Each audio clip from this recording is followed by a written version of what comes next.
வணக்கம். பெஞ்சல் புயலையொட்டி பெய்த கனமழையால் உற்பத்தி பாதிப்பு, போக்குவரத்து தடை போன்ற காரணங்களால் புதுச்சேரிக்கு காய்கறி வரத்து வேகமாக குறைந்துள்ளதால் விலையும் கிடுகிடுவென உயர்ந்துள்ளது. புதுச்சேரிக்கு தேவையான காய்கறிகள் திருச்சி, ஓசூர், பெங்களூர், கோலார் உள்ளிட்ட பகுதிகளில் இறக்குமதி செய்யப்படுகிறது. இதேபோல் சென்னை கோயம்பேடு மார்க்கெட்டிலிருந்து புதுச்சேரி பெரிய மார்க்கெட்டிற்கு காய்கறிகள் விற்பனைக்காக லாரிகள் மூலம் கொண்டு வரப்படுகிறது. பெஞ்சல் புயலையொட்டி தமிழகத்தில் கடந்த சில நாட்களாக கனமழை வெளுத்து வாங்கி வருகிறது. இதனால் பல பகுதிகளில் போக்குவரத்து துண்டிக்கப்பட்டுள்ளது. மேலும் தொடர் கனமழையால் காய்கறி உற்பத்தியும் பாதிக்கப்பட்டுள்ளது. இதன் காரணமாக புதுச்சேரிக்கான காய்கறி வரத்து வேகமாக குறைந்து அவற்றின் விலை கிடுகிடுவென உயர்ந்துள்ளது. இதுகுறித்து காய்கறி வியாபாரிகள் கூறுகையில், கனமழை காரணமாக புதுவைக்கு காய்கறி வரத்து குறைந்துள்ளது. இதனால் காய்கறிகளின் விலை உயர்ந்துள்ளது. மழை பாதிப்பு குறைந்து இயல்பு நிலை திரும்பிய பிறகே காய்கறி விலையும் குறையும் என்றனர். புதுச்சேரி அருகே ஆற்று வாய்க்கால் வெள்ளத்தில் சிக்கிய டிரைவர் சடலமாக மீட்கப்பட்டார். விழுப்புரம் மாவட்டம் விக்கிரவாண்டி பக்ரிபாளையம் பகுதியை சேர்ந்தவர் தீபன்ராஜ். இவர் டிரைவர் வேலை செய்து வந்தார்.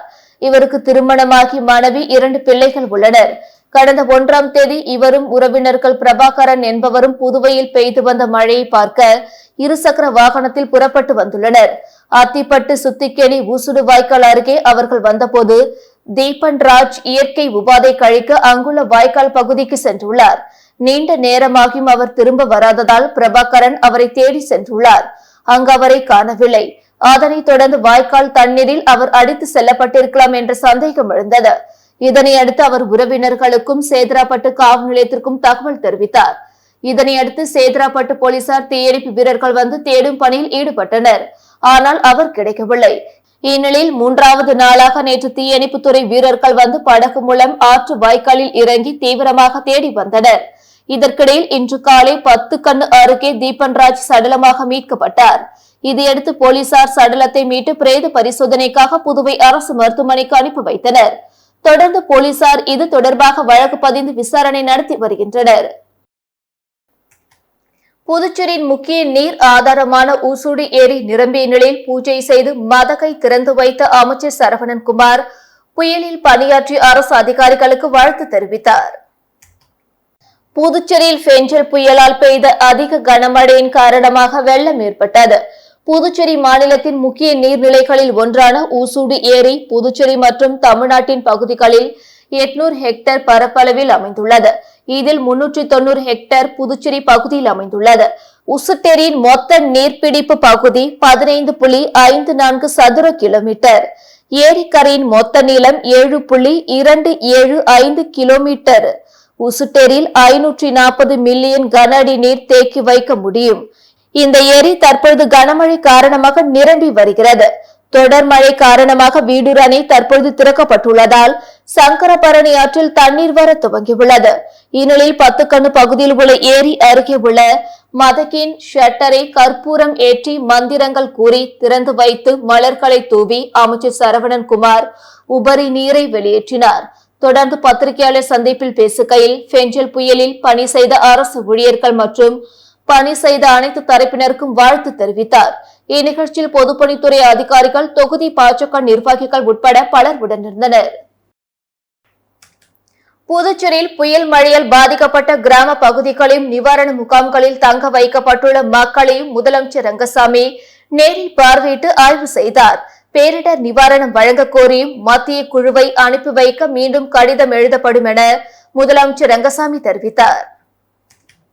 புதுச்சேரியில் வெள்ளத்தால் பாதிக்கப்பட்ட கிராம பகுதிகளை முதலமைச்சர் ரங்கசாமி இன்று சபாநாயகர் செல்வம், விவசாயத்துறை அமைச்சர் தேனி ஜெயக்குமார் அதிகாரிகளுடன் சென்று பார்வையிட்டார். மணவெளி தொகுதிக்குட்பட்ட TN பாளையம், தேடுவார் நத்தம், அபிஷேகப்பாக்கம் உள்ளிட்ட பல பகுதிகளில் அமைக்கப்பட்டுள்ள நிவாரண முகாம்களில் ஆய்வு செய்தார். அப்பொழுது அபிஷேகப்பாக்கம் முகாமில் தங்கியுள்ளோரிடம் உணவு சரியாக வருகிறதா என்று விசாரித்தார். உணவு தரமாக இருப்பதாக தெரிவித்தவுடன் அவர்களிடம் பாதிக்கப்பட்ட அனைவருக்கும் நிவாரணம் அறிவிக்கப்பட்டுள்ளது. பெட்ஷீட் தரப்படும், மின் விநியோகம் சீராகிவிடும், தண்ணீர் வடிந்தவுடன் வீட்டுக்கு செல்லலாம், அதுவரை முகாமில் இருங்கள் என்றார். TN பாளையத்தில் ஆய்வு செய்தபோது மாற்றுத்திறனாளி பெண் ஒருவர் முதலமைச்சர் காலில் விழுந்து சக்கர நாற்காலி தருமாறு கேட்டார். அதற்கு முதலமைச்சர் ரங்கசாமி அதிகாரிகளை அழைத்து உடனடியாக உதவுமாறு கூறினார். பின்னர் மூதாட்டி ஒருவர் காலில் விழுந்து நன்றி தெரிவித்துவிட்டு அதிகமாக பாதிக்கப்பட்டுள்ளோம், அதிகமாக உதவுங்கள் என்று கண்ணீர் மல்க கூறினார். அப்பொழுது அவர் கணக்கெடுப்பு முதல் கட்டாயமாக நடத்தி நிவாரணம் அறிவித்துள்ளோம் என்றும் கணக்கெடுப்பு முழுமையாக நடத்தப்பட்டு பாதிக்கப்பட்ட யாவரும் விடுபடாமல் இருக்க நடவடிக்கை எடுப்போம் என்றார். அப்பகுதி மக்கள் ஏரி குளங்களை தூர்வார வேண்டுமென கோரிக்கை வைத்தனர். அதைத் தொடர்ந்து செய்தியாளர்களிடம் பேசிய முதலமைச்சர் ரங்கசாமி மக்கள் தங்க வைக்கப்பட்டுள்ள முகாம்களில் ஆய்வு செய்து அங்கு தங்கியிருந்தவர்களுக்கு ஆறுதல் கூறியதாகவும் மத்திய குழு வந்து முழுவதுமாக ஆய்வு செய்து கணக்கெடுத்த பின் நிவாரணம் வழங்கப்படும் என்றும் மீண்டும் மத்திய அரசுக்கு கடிதம் எழுதப்படும், தலைமை செயலாளர் டெல்லி செல்வார் என கூறிய முதலமைச்சர் ரங்கசாமி பாதிக்கப்பட்ட வீடுகளை முழுமையாக கணக்கெடுத்த பின்னர் அவர்களுக்கு கூடுதலாக நிவாரணம் வழங்கப்படும் என கூறினார். புதுச்சேரி கடலூர் சாலையில் வெள்ளப்பெருக்கு ஏற்பட்டுள்ளதை தொடர்ந்து எல்லை பகுதியில் உள்ள 17 மதுபான கடைகள் மற்றும் 6 சாராய கடைகளை மூட புதுச்சேரி மாவட்ட ஆட்சியர் உத்தரவிட்டுள்ளார். பெஞ்சல் புயல் கனமழையால் தென்பெண்ணை ஆற்றில் ஏற்பட்டுள்ள வெள்ளப்பெருக்கால் கடலூர் புதுச்சேரியில் ஆற்றங்கரையோர கிராமங்கள் வெள்ளத்தில் மூழ்கியுள்ளன. 50 ஆண்டுகளில் இல்லாத அளவுக்கு ஏற்பட்ட இந்த வெள்ளப்பெருக்கால் புதுச்சேரி கடலூர் சாலையில் நேற்று 2வது நாளாக போக்குவரத்து துண்டிக்கப்பட்டது. புதுச்சேரி கடலூர் சாலையில் கெங்கனாங்குப்பம், முள்ளோடை ஆகிய பகுதியில் சாலைக்கு மேல் வெள்ளம் கரை புரண்டு ஓடுகிறது. இதனை மீறி சிலர் ஆபத்தான வகையில் சாலையை கடந்து புதுச்சேரிக்கு வருகின்றனர். குறிப்பாக வெள்ளப்பெருக்கை பொருட்படுத்தாமல் மது பிரியர்கள் மது அருந்துவதற்காக புதுச்சேரிக்கு வருகின்றனர்.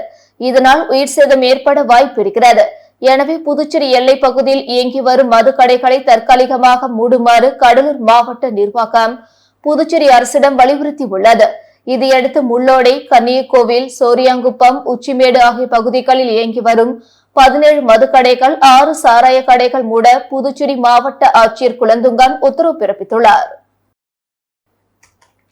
படகு பழுதானதால் மற்றொரு படகில் கட்டி இழுத்து வரப்பட்ட விசைப்படகையும் அதிலிருந்த காரைக்கால் மீனவர்கள் 18 பேரையும் இலங்கை கடற்படை சிறைப்பிடித்துள்ள சம்பவம் பரபரப்பை ஏற்படுத்தியுள்ளது.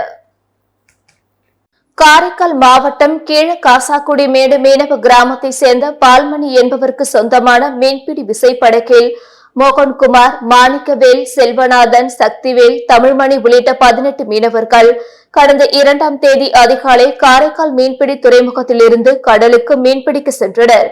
கோடிக்கரைக்கு தென்கிழக்கே மீன்பிடித்துக் கொண்டிருக்கும் போது திடீரென படகு பழுதானது. இதனை அடுத்து அருகில் இருந்த விசைப்படகு வாக்கி டாக்கி மூலம் தகவல் தெரிவிக்கப்பட்டு பழுதான படகை கயிறு மூலம் கட்டியிழுத்து செல்லும் போது அங்கு வந்த இலங்கை கடற்படை பழுதடைந்த படகில் ஏறி மீனவர்களை சிறைப்பிடித்தது. இதனையடுத்து காப்பாற்ற வந்த படகில் இருந்தவர்கள் கயிறை அறுத்துவிட்டு தப்பி வந்துள்ளனர்.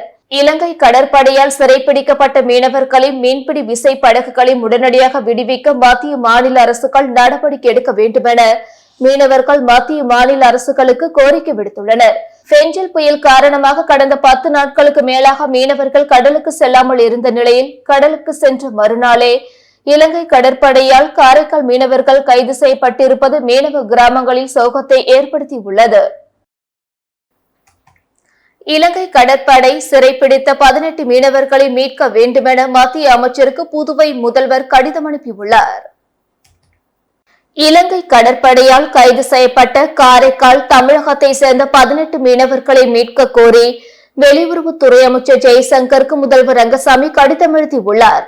அதில் கடந்த 1ஆம் தேதி காரைக்காலை சேர்ந்த மீனவர்கள் மீன் பிடிப்பதற்காக கடலுக்கு சென்றனர். கடந்த 2ஆம் தேதி மாலை 6 மணியளவில் இலங்கை கடற்படையினர் தமிழகம், புதுச்சேரியை சேர்ந்த 18 பேரை சிறைப்பிடித்துள்ளனர். இந்த சம்பவம் காரைக்கால் மாவட்ட மீனவர்கள் மத்தியில் வேதனையும் கடும் மன உளைச்சலையும் ஏற்படுத்தியுள்ளது. எனவே காரைக்கால் தமிழகத்தை சேர்ந்த கலைமணி, ராமன், ரத்தினவேல், தமிழ்மணி, பொன்னையன், வினித்குமார், சக்திவேல், பூவசரன், ஜெமணி, சுதன், மோகன்குமார், செல்வநாதன், ஆகாஷ், சிவகுமார், கமலேஷ், சிலம்பரசன், மாணிக்கவேல், ஆறுமுகம் ஆகியோரை பிடிப்பட்ட விசை படகுகளுடன் உடனடியாக மீட்டு காரைக்கால் அழைத்து வர நடவடிக்கை எடுக்க வேண்டும் என்று அதில் தெரிவிக்கப்பட்டுள்ளது. பெஞ்சல் புயல் நிவாரணமாக ரூபாய் 200 கோடி வழங்க மத்திய அரசுக்கு செல்வ கணபதி எம்பி கடிதம் எழுதியுள்ளார். புதுச்சேரி பாஜக மாநில தலைவரும் மக்களவை உறுப்பினருமான செல்வ கணபதி மத்திய அரசுக்கு எழுதியுள்ள கடிதத்தில் புதுச்சேரியில் ஒரே நாளில் 51 சென்டிமீட்டர் மழை கொட்டியது. புயலுக்கு 5 பேர் இறந்தனர். வெள்ளத்தில் புதுச்சேரி காரைக்காலில் 25,000 ஏக்கர் பயிர்கள் பாதிக்கப்பட்டன. ஏராளமானோர் வீடுகளை இழந்தனர். 50,000 வீடுகள் வெள்ளத்தில் மூழ்கி உள்ளதாக மதிப்பிடப்பட்டுள்ளது. பல பகுதிகளில் துணை மின் நிலையங்களில் தண்ணீரில் மூழ்கியதால் மின்சாரமின்றி மக்கள் தவித்தனர். மீட்கப்பட்ட மக்கள் பள்ளி, அரசு கட்டிடங்களில் தங்க வைக்கப்பட்டிருப்பதால் மத்திய உள்துறை அமைச்சர் ரூபாய் 200 கோடி உடனடியாக நிவாரணமாக வழங்க வேண்டும். புதுச்சேரி காரைக்காலில் புயலால் ஏற்பட்ட சேதத்தை கணக்கிட மத்திய குழுவை நியமிக்க வேண்டும். மத்திய குழு அறிக்கை சமர்ப்பித்த பின் பாதிக்கப்பட்ட மக்களுக்கு புயல் நிவாரணம் வழங்க வேண்டும் என குறிப்பிடப்பட்டுள்ளது. புயல் பாதிப்பிலிருந்து புதுச்சேரி மக்கள் மீளாத நிலையில் பள்ளி, கல்லூரிகள் இன்று திறக்கப்பட்டது. இதற்கு பெற்றோர்கள் உட்பட பல்வேறு தரப்பினர் கடும் எதிர்ப்பு தெரிவித்துள்ளனர்.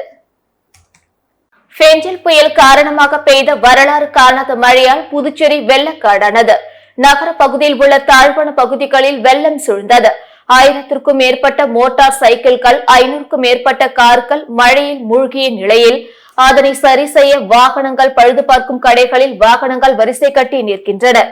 வீட்டில் இருந்த பொருட்கள், அத்தியாவசிய பொருட்கள், மாற்று உடை இல்லாமல் மக்கள் அவதியடைந்துள்ளனர். மேலும் தமிழக அரசால் எந்த முன்னறிவிப்புமின்றி திறக்கப்பட்ட வீடூர் அணை, தென்பெண்ணை ஆறால் புதுச்சேரியில் ஆற்றங்கரையோரம் உள்ள 30க்கும் மேற்பட்ட கிராமங்கள் நீரில் மூழ்கியுள்ளன. இதில் ஆயிரக்கணக்கான மக்கள் வீடுகளை இழந்து முகாம்களில் தங்க வைக்கப்பட்டுள்ளனர். இந்த நிலையில் முகாம்களாக செயல்படும் 22 பள்ளிகளை தவிர அனைத்து பள்ளி, கல்லூரிகள் வழக்கம் போல் இயங்கும் என நேற்று அரசு அறிவித்தது பெற்றோர்கள் மற்றும் பல்வேறு தரப்பினரிடையே அதிர்ச்சியை ஏற்படுத்தியுள்ளது. இதற்கு அவர்கள் கடும் எதிர்ப்பு தெரிவித்தனர். இந்த நிலையில் இன்று பள்ளி, கல்லூரிகள் திறந்த நிலையில் பெற்றோர்கள் மற்றும் மாணவர்கள் மிகவும் சிரமப்பட்டு பள்ளிக்கு வந்தனர். ஆட்டோ, மோட்டார் சைக்கிள்கள் பழுதானதால் பெரும்பாலான மாணவர்கள் பள்ளிக்கு நடந்தே வந்தனர்.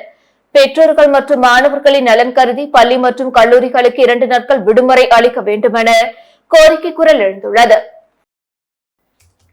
புதுச்சேரி அடுத்த தமிழக பகுதியான பொம்மையார்பாளையம் அருகே நீர்நிலைகளை ஆக்கிரமித்து கட்டப்பட்டுள்ள கட்டிடங்களை அடையாளம் கண்டு நெறிமுறைப்படுத்த வேண்டும் என கோரிக்கை குரல் எழுந்துள்ளது.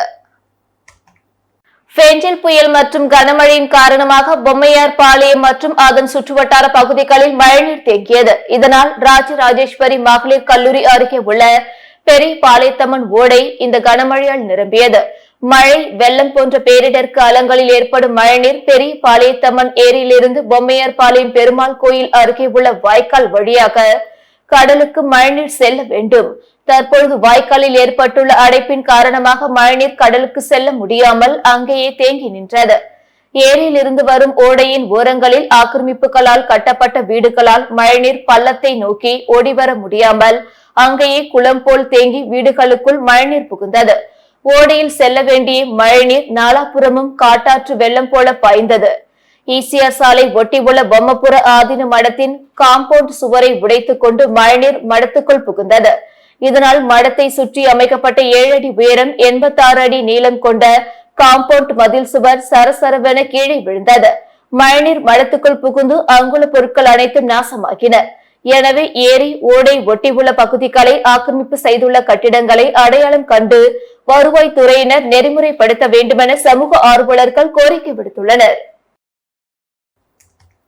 பெஞ்சல் புயல் காரணமாக 212 கிலோமீட்டர் மின்பாதைகள், 1512 மின்கம்பங்கள், 51 மின்மாற்றிகள் பாதிக்கப்பட்டுள்ளதாக மின்துறை தெரிவித்துள்ளது. இது தொடர்பாக புதுச்சேரி மின்துறை தலைவர் சண்முகம் வெளியிட்டுள்ள செய்திக்குறிப்பில், கடந்த 30ஆம் தேதி பெஞ்சல் புயலின் போது வரலாறு காணாத மழை மற்றும் பலத்த காற்றின் காரணமாக புதுவை பகுதி முழுவதற்கும் மின் விநியோகத்தில் மிகுந்த பாதிப்பு ஏற்பட்டது. பொதுமக்களின் பாதுகாப்பை கருதி அனைத்து மின் தடங்களிலும் மின் துண்டிப்பு செய்யப்பட்டது. புயல் மற்றும் காற்றின் வேகத்தினாலும் மரங்கள் மேல்நிலை மின்பாதைகளின் மேல் விழுந்ததினாலும் புதுவை பகுதியில் சுமார் 212 கிலோமீட்டர் அளவுக்கு மின் பாதைகள், 51 மின்மாற்றிகள், 1512 மின் கம்பங்கள் பாதிக்கப்பட்டுள்ளது. மின் விநியோகத்தை சீரமைப்பதற்காக போர்க்கால அடிப்படையில் கடந்த 2 நாட்களாக மின் பழுதுகளை சரி செய்ய தேவையான அனைத்து பணிகளும் நடைபெற்றன. பல குழுக்கள் மற்றும் ஒப்பந்த பணியாளர்கள் புதுவை மற்றும் காரைக்கால் பகுதியிலிருந்து வரவழைக்கப்பட்டு பணியில் ஈடுபடுத்தப்பட்டனர். வனத்துறை மற்றும் தீயணைப்புத்துறை உதவியுடன் மரங்கள் மற்றும் தேங்கியுள்ள மழைநீர் அகற்றப்பட்டு மின் உபகரணங்களை சீரமைத்து நேற்றிரவு முதல் 100% மின் விநியோகம் புதுவை முழுவதும் வழங்கப்பட்டுள்ளது.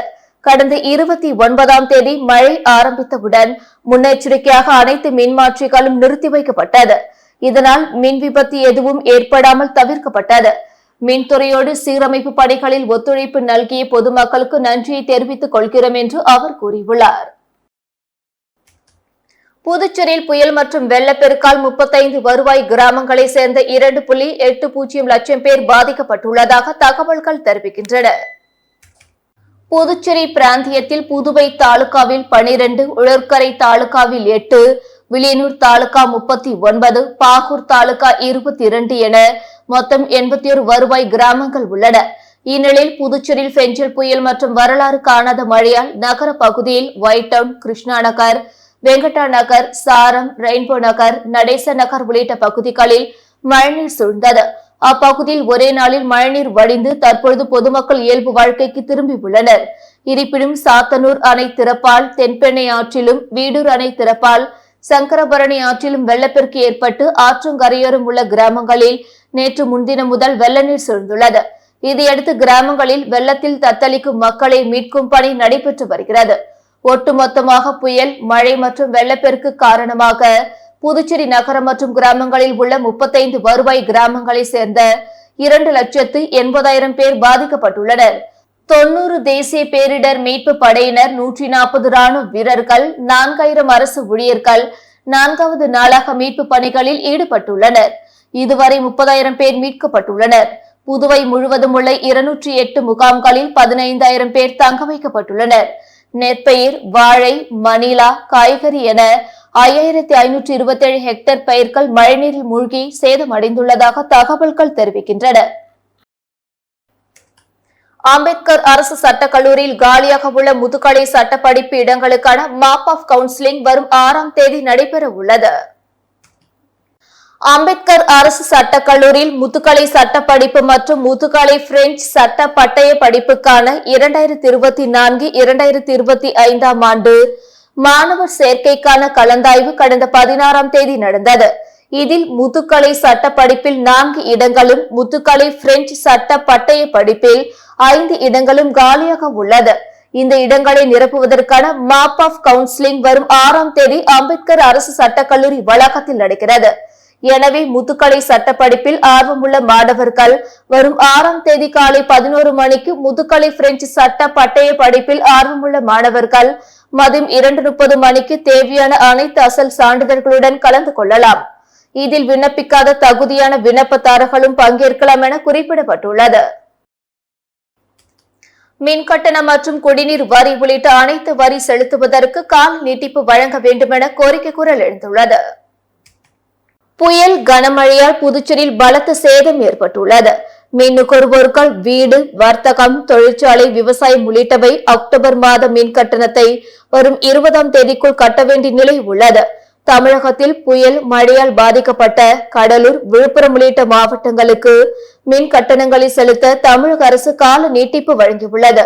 எனவே மின் கட்டணம், குடிநீர் வரி, நகராட்சி மற்றும் கொம்யூன் பஞ்சாயத்துக்கு செலுத்த வேண்டிய வீட்டு வரி உள்ளிட்ட வரிகளை செலுத்த புதுச்சேரி அரசு கால அவகாசம் வழங்க வேண்டுமென கோரிக்கை குரல் எழுந்துள்ளது. புதுச்சேரியில் புயல் மற்றும் கனமழையால் தேங்கிய மழைநீர் 24 மணி நேரத்தில் வெளியேற்றப்பட்டுள்ளதாக புதுவை பொதுப்பணித்துறை தகவல் தெரிவித்துள்ளது. இது தொடர்பாக புதுச்சேரி பொதுப்பணித்துறை வெளியிட்டுள்ள செய்திக்குறிப்பில், புதுச்சேரியில் பெஞ்சல் புயலால் இதுவரை இல்லாத அளவுக்கு மழை பெய்துள்ளது. மழைநீர் சூழ்ந்த பகுதிகளில் பொதுப்பணித்துறை மழைநீரை உடனடியாக வெளியேற்ற நடவடிக்கை எடுத்தது. 45 மோட்டார் பம்ப் செட்டுகள் மூலம் மழைநீர் முழுமையாக வெளியேற்றப்பட்டது. மேலும் சில தாழ்வான பகுதிகளில் மழைநீர் தொடர்ந்து அகற்றப்படுகிறது. புயல் காற்றினால் நகர பகுதிகளில் 60 மரங்கள் விழுந்தன. அவை வெட்டி அகற்றப்பட்டு போக்குவரத்து சீர் செய்யப்பட்டது. வெங்கடா நகர் துணை மின் நிலையத்தில் நீர் சூழ்ந்ததால் மின் விநியோகம் முற்றிலுமாக தடைப்பட்டது. மோட்டார் பம்ப் செட்டுகள் மூலம் மழைநீர் வெளியேற்றப்பட்டு மின் பகிர்வு சரி செய்யப்பட்டது. மேலும் நகர மற்றும் கிராம பகுதிகளில் சாலைகளில் தேங்கிய மழைநீர் வெளியேற்றப்பட்டு போக்குவரத்து சீர் செய்யப்பட்டது. 4 மேல்நிலை நீர்த்தேக்க தொட்டி வளாகங்கள், 26 குடிநீர் இரவை நிலையங்கள், 7 கழிவுநீர் உந்து நிலையங்கள் மழைநீரால் சூழப்பட்டன. இப்பகுதிகளில் உடனடியாக தண்ணீர் டேங்கர்கள் மூலம் பொதுமக்களுக்கு குடிநீர் தடையின்றி வழங்கப்பட்டது. மேலும் நீரில் மூழ்கிய மின் மோட்டார்கள், மின் சாதனங்கள் போர்க்கால அடிப்படையில் சரி செய்யப்படுகின்றன. புதுவை பகுதி முழுவதும் மின்சாரம் துண்டிக்கப்பட்டதால் ஜெனரேட்டர்கள் மூலம் மின் மோட்டார்கள் இயக்கப்பட்டு குடிநீர் விநியோகம் செய்யப்பட்டது. புதுவையில் தேங்கிய மழைநீர் 24 மணி நேரத்தில் வெளியேற்றப்பட்டு மக்கள் இயல்பு வாழ்க்கைக்கு திரும்பினர் என்று அதில் கூறப்பட்டுள்ளது. பெஞ்சல் புயலால் நோனாங்குப்பம் படகு குழாமில் இருந்த 4 படகுகள் கடலுக்குள் இழுத்து செல்லப்பட்டு மாயமாகி உள்ளது. இதனால் அரசுக்கு 1.5 கோடி இழப்பு ஏற்பட்டுள்ளது. புதுச்சேரியில் சுற்றுலா பயணிகளால் அதிகம் விருப்பப்படும் மிக முக்கியமான சுற்றுலா இடங்களில் நோனாங்குப்பம் படகு குழாமுக்கு எப்பொழுதும் தனி மவுசு உண்டு. இங்கு சுற்றுலா பயணிகளின் விருப்பத்துக்கு பல்வேறு வடிவமைப்பில் படகுகளை சுற்றுலா வளர்ச்சிக் கழகம் இயக்கி வருகிறது. இந்நிலையில் பெஞ்சல் புயல் கனமழையால் சங்கரபரணி ஆற்றில் ஏற்பட்ட வெள்ளப்பெருக்கில் பராமரிப்பு பணிக்காக வைக்கப்பட்டிருந்த ரிவர் குரூஸ் உள்ளிட்ட 4க்கும் மேற்பட்ட படகுகள் அடித்து செல்லப்பட்டன. இதனால் அரசுக்கு சுமார் 1,50,00,000 ரூபாய் வரை இழப்பு ஏற்பட்டுள்ளதாக தெரிய வந்துள்ளது. பெஞ்சல் புயலன்று வேலைக்கு சென்ற இளைஞர் 3 நாட்கள் கழித்து வாய்க்காலில் சடலமாக மீட்கப்பட்ட சம்பவம் புதுச்சேரியில் சோகத்தை ஏற்படுத்தியுள்ளது. புதுச்சேரி ராஜாஜி நகரை சேர்ந்தவர் சீனிவாசன் கிழக்கு கடற்கரை சாலைகள் உள்ளிட்ட டேட்டா மேட்ரிக்ஸ் என்ற தனியார் நிறுவனத்தில் பணிபுரிந்து வந்தார். இந்த நிலையில் கடந்த சனிக்கிழமை பெஞ்சல் புயலன்று வேலைக்கு சென்ற சீனிவாசன் நிறுவனத்திலிருந்து 3 மணிக்கு வெளியே வந்ததாக கூறப்படுகிறது. ஆனால் அவர் வீட்டுக்கு வரவில்லை.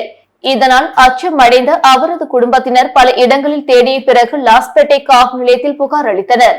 புகாரின் பேரில் போலீசார் காணாமல் போன சீனிவாசனை கடந்த 3 நாட்களாக தேடி வந்தனர். இந்த நிலையில் அண்ணாநகர் வாய்க்காலின் ஓரம் ஆண் சடலம் ஒன்று கிடப்பதாக அப்பகுதி மக்கள் உருளையன்பேட்டை காவல் நிலையத்திற்கு தகவல் அளித்தனர். இதனையடுத்து சம்பவ இடத்திற்கு விரைந்து வந்த போலீசார் உடலை கைப்பற்றி பிரேத பரிசோதனைக்காக அரசு மருத்துவமனைக்கு அனுப்பி வைத்தனர்.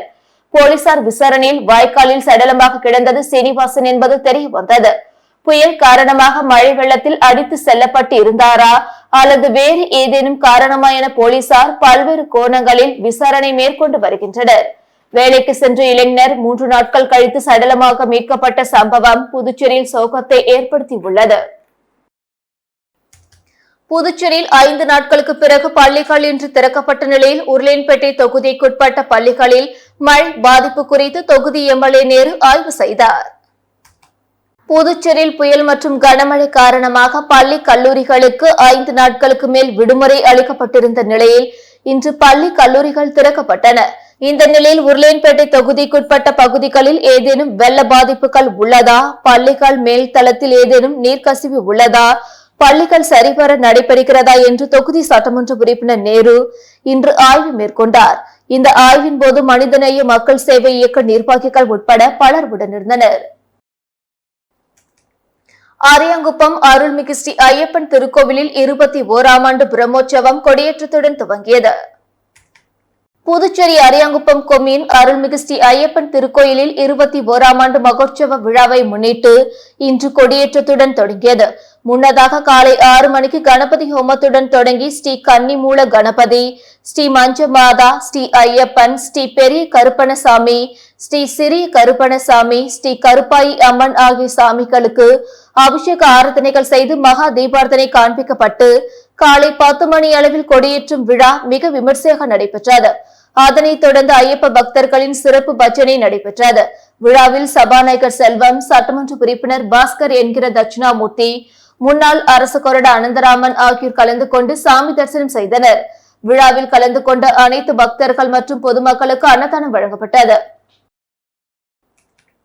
பெஞ்சல் புயல் கோர தாண்டவத்தையொட்டி புதுச்சேரியில் 5 நபர்கள் உயிரிழந்துள்ளதாக தெரிய வந்துள்ளது. புதுச்சேரியில் பெஞ்சல் புயல் மற்றும் வரலாறு காணாத மழையால் 35 வருவாய் கிராமங்களை சேர்ந்த 2.80 லட்சம் மக்கள் பாதிக்கப்பட்டுள்ளனர். மொத்தம் 30,000 பேர் மீட்கப்பட்டுள்ளனர். புதுவை முழுவதும் உள்ள 208 முகாம்களில் 15,000 பேர் தங்க வைக்கப்பட்டுள்ளனர். புதுச்சேரியில் மட்டும் நெற்பயிர், வாழை, மணிலா, காய்கறி என 5,527 ஹெக்டேர் பயிர்கள் மழைநீரில் மூழ்கி சேதமடைந்துள்ளது. இதுவரை 4 பேர் உயிரிழந்துள்ளனர். ஒருவர் ஆற்றில் அடித்து செல்லப்பட்டு பிணமாக மீட்கப்பட்டுள்ளார்.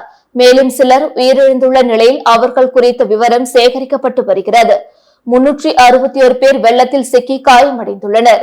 கனமழைக்கு 5 பசுமாடுகள், 1 எருமை மாடு, 29 கன்றுகள், 8 ஆடுகள் இறந்துள்ளது. கோழி, வாத்து உள்ளிட்ட 5000 பறவைகள் இறந்துள்ளன. 500க்கும் மேற்பட்ட மரங்களும் 400 மின் கம்பங்களும் 55 படகுகளும் சேதமாகி உள்ளது. 27 வீடுகள் முழுமையாகவும் 10 வீடுகள் பகுதியாகவும் சேதமடைந்துள்ளன. 200 குடிசை வீடுகள் இடிந்துள்ளது. 4 மாட்டு கொட்டகைகளும் சேதமடைந்தது. இது தவிர 12 பள்ளி கட்டிடங்கள், 4 கல்லூரி கட்டிடங்கள், 9 ஆரம்ப சுகாதார நிலைய கட்டிடங்கள் சேதமாகி உள்ளன. சாலை, மேம்பாலம் உட்பட 100 கோடிக்கு உட்கட்டமைப்பு வசதிகள் சேதமாகி உள்ளதாக புள்ளி விவரங்கள் தெரிவிக்கின்றன. இத்துடன் செய்திகள் நிறைவடைந்தன. வணக்கம்.